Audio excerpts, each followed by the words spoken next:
more games. So he's the anti-Yankee that this team needed. And in a generation of launch angle, of home runs, of batting averages be damned, he has remained consistent in that category. He is not going to change his swing because because Major League Baseball's trends dictate it so. He's a throwback. He's one of those guys in baseball now, like a Jose Altuve, who's also a throwback, who batting average is his thing. In a generation of batting average be damned. And it's refreshing. As a Yankee fan, I love it. I would love watching Jose Altuve every day, and I love watching LeMahieu every day. It's good baseball. The man can flat out hit. Now, don't get me wrong. That London series where Aaron Judge went deep to right and you had Hicks hitting home runs and everyone hitting home runs, it was exciting. Some of the most exciting plays, LeMahieu's RBI bases loaded double, the base hit with bases loaded, the thing you do, the base hit, big 2-out hits, singles, exciting singles. And it's not just singles, he had 12 home runs, 12 homers. It is truly an honor to watch him play. It's very throwback. When you strike out, nothing good happens. Not anything good comes of a strikeout. You put the ball in play, a world of things can happen. Errors happen, base hits happen, anything. You put the ball in play, something could happen. Something could happen. And he's that kind of player. That's what, and I can't say enough good things about him. So it's been an honor to watch him play, and I cannot wait for the rest of the season to come and see DJ really emerge as one of the leaders on this team. I only know one thing: Cashman, Yankees organization, they know what they're doing. Take my money because next time I go to a ball game, I'm buying a LeMahieu jersey. I'm buying a LeMahieu T-shirt. I mean, I want to represent my best player. He's been our best player so far. So I definitely need that 26 on my back. So with my little diatribe about LeMahieu wrapping up, let's go to the second game of the series. Yankees-Rays. Game 2 was another 8-4 win. A different 8-4 win. Actually, I'm sorry. My mistake. Even I'm allowed to make mistakes. It was the same sort of 8-4 win. Another extra inning 8-4 victory. And it was back and forth like the other game too. Tanaka pitched the All-Star Tanaka, oddly enough.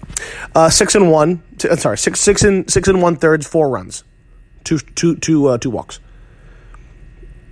Guys who pitched best in this game were Nestor Cortez Jr. and David Hale, who pitched 1 2/3 scoreless and 2 1/3 scoreless, respectively. And then Chappie got the save. But it took to the 11th, but we got the win. LeMahieu, another hit in this game. Judge had 2 hits and 2 RBI, including 2 home runs. Those 2 RBI came on 2 home runs. Torres with 2 hits. Gardner with 3 hits and 3 RBI. Biggest hit of the game, probably, came from Aaron Hicks. As Hicks came up in the 8th inning, the Yankees down a run, and he comes up and hits a dramatic pinch hit homer. The first pinch hit home run the Yankees have had all season. Good for Aaron Hicks. It's good to see Hicks really starting to return to form. He had a very significant back injury, and as any Yankee fan knows from years past, back injuries can be debilitating. I mean, I'm showing my age here, but I'm 22. I never got to see a guy like Don Mattingly play, but I know darn well that Don Mattingly's career was curtailed significantly because of back injury. And if the heart and soul of the Yankees back in the early 90s and the 80s could be taken down by back injury, it could easily happen to a guy like Aaron Hicks. So it's good to see him come back from this back injury and really starting to return to Aaron Hicks form. His defense is always there, but it's good to see his bat really. It's good to see his bat kind of come around. One thing the first 2 games taught us is that the Rays are not going to go quietly. And that's also something the Rays taught us in the last 2 games. We lost on a walk-off home run in Game 3 of the series. Ended up tying the game in the 9th inning. With 2 outs in the 9th, 2 strikes, Aaron Hicks hits a solo home run to tie the game. So, very dramatic moment there. But next inning, d'Arnaud hits a home run to right, and the game's over. I didn't expect to win this game after 2 extra inning wins. It just didn't have a feel to it that the Yankees were going to pull out another one. So that's fine. I can live with that game, even though you don't want to see these games. You don't want to see them lose. You don't want to see these walk-offs against your team. But I mean, I'm a Yankee fan, but I'm also a realistic Yankee fan. I'm a realist. I know that you're not going to win every game. And it's an unfortunate pitch from Chad Green. Chad Green has pitched very well since being demoted. Very well. Any Yankee fan looking to throw Chad Green under the bus because he gave up a home run is just doesn't know baseball. People will say that Chad Green still sucks. No, he doesn't still suck. He's back to himself. Catfish Hunter made a career out of giving up solo home runs and pitching well. Pitching well and giving up solo home runs. Went the Hall of Fame. I'm not comparing Chad Green to Catfish Hunter. I'm just saying anybody can give up a home run. So don't go chastising Chad Green because he gave up a home run. We lost the game. It's unfortunate, but hey, things happen. But look at the positives. CC Sabathia. Old man CC. Went 7 innings. The big man. The old 6'6", 300? Yeah. Went 7 innings. He's 38 years old. His fastball's not even breaking a pane of glass anymore. 6 innings, 3 earned runs, 2 walks, 5 strikeouts. I will take that every day. Every day. Ottavino with a nice inning, and obviously Chad Green with the loss, giving up the home run in the 9th. But, I mean, speaking of that home run in the 9th, I mean, if any of you can answer me this question, I mean, you'd be surprised. Do you happen to know who leads the league in giving up home runs? Who leads the league in home runs given up? Let y'all think about it. Let y'all mull it over for a half second. And then I'll surprise you with my answer. The correct answer. All-star starter Justin Verlander. Yeah, that's under 3 ERA, 10 wins, Justin Verlander. That's 153 strikeouts and 126 and 2/3 innings, Justin Verlander. I didn't see that one coming. So if you're going to whine and complain about a home run given up by Chad Green, remember who leads baseball in home runs allowed. Home runs happen. It's an era of home runs. And the home run was hit by Travis d'Arnaud, proving anybody can homer. Anybody. From Billy Hamilton and Dee Gordon to Aaron Judge and Joey Gallo. Anybody can homer. So don't go all in on Chad Green. He doesn't deserve that. But I will go back. Game three of the series was a loss.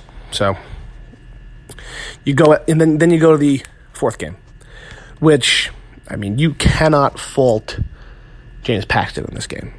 Who you can fault, and who I will fault, is new second baseman in this game, who they brought up for this game, Breivik Valera. There was miscommunication at second base. He's not used to playing. He's not used to this team. He just got brought up, and it led to 2 runs in the first inning. Now, it's hindsight 2020. I understand. If Glaber was playing second base, it probably wouldn't have happened. It would have been a 1-0 win. You just going on paper, you can't go. You can't immediately translate one to the other because you don't know what pitch Paxton's going to throw. You don't know what happens afterwards. It's a lot of what ifs, but it didn't look good. It didn't look good at all. He got a hit, but it didn't look good. And also, he was playing second base. He wasn't playing, so we had a few guys out. But this was a harder luck loss than the walk-off. Paxton went 6 innings, 2 earned runs, 11 strikeouts. He pitched great. Canely pitched very well, 2/3 of an inning. Ottavino 2/3 of an inning, and Green 2/3 of an inning. So Green got redemption in this game with a nice 2/3 of an inning. They all pitched very well. It was a 2-1 loss, so everyone pitched very well. Gardy had 2 hits, including a homer. Gary with a hit, and Rowan Valera with hits. We only had 5 hits the whole game. We just got to face it. We were outpitched. We were outpitched by Charlie Morton, who was an all-star. So we really can't go out and throw our hands up and say, this is terrible. We should have won this game. You're going to run into a good pitcher. This is why baseball, above all sports, is a game of chance. And you look at the old U.S. Olympic basketball team, the Dream Team. They beat everybody handedly because they're the best players. Best players. That team, in my opinion, would never have lost a game. Would never have lost a basketball game because they had the best players. You look at some of the best football teams. There are teams that go undefeated in the season. You have Tom Brady, quarterback, and some of the best other players in the football behind him on the line. Probably not going to lose a game. You combine an all-star team for one team against a regular team, and you're probably not going to lose a game. Hockey might be a little different. You have an all-star goalie. That's a bit different. It's a lot more of a team sport. But baseball is so different. You got to face one guy. Lineup's got to face one guy, and he dictates. Philip Humber has thrown a perfect game. Yeah, Philip Humber of the White Sox back in 2012 pitched a perfect game. So that just shows it doesn't matter. It doesn't matter who. It matters on the mound. If they're good and on that day, if they are on, if they have their A stuff, anybody can beat any lineup. He faced a good lineup that day too. Mariners lineup, some good players in it, and he won. He played a perfect game. So that's the ultimate showing of how baseball's so different. You are only as good as that day's starting pitcher. And the Rays were as good as their starting pitcher. They had a guy who was on, and they beat us. So they were as good as Morton was. We were as bad as Morton made us look. So I'm not going to fault the Yankees for running into a buzzsaw that is a guy with a 98-mile-an-hour sinker. And to be very honest with you, I'd rather lose to Charlie Morton than to Philip Humber. The man has 16 wins in his big league career. One of those is a perfect game. His only complete game and his only shutout is a perfect game. I just like mentioning that just because it's interesting. 16 wins. 16 wins. He had an 8-year big league career. Pitched in 97 games. 51 starts. 51 starts. He had 50 starts of crappy baseball. His ERA for a career is 5.31. But for one day, for one glorious sun-shining day in the Emerald City in Seattle, Philip Humber, the most nondescript human being alive. Just look at a picture of him. He's your average generic white guy. The most nondescript. If they're a big name, he's